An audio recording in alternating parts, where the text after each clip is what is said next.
Ang balita ko, may warrant daw ako pag... Hindi, totoo. Yung sa ICC or something. Matagal na akong hinahabol ng mga assuming na totoo, bakit ko ginawa yan? Para sa sarili ko? Para sa pamilya ko?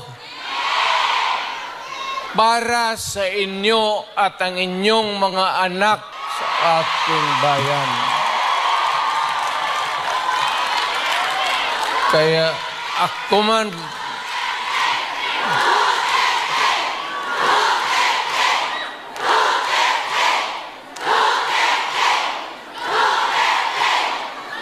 ang higiin ko na lang sa inyo, total, kung ganito man talaga ang swerte ko sa buhay, okay lang, tatanggapin ko yan. Wala tayong magawa hulihin tayo kung ikulong tayo. Kaya lang, meantime, mag-contribute kayo, baski $5, $10, para paglabas ko sa presuhan, paggawaan ninyo akong monumento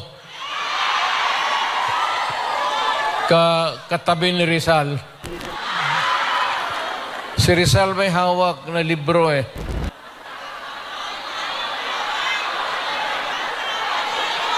Akin.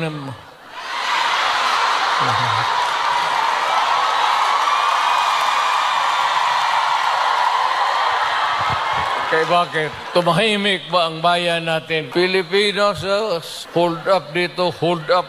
Tayo mga ayaw ng gulo, napipilitan tayo to confront evil because nandyan sa harap natin. Sino ba naman gustong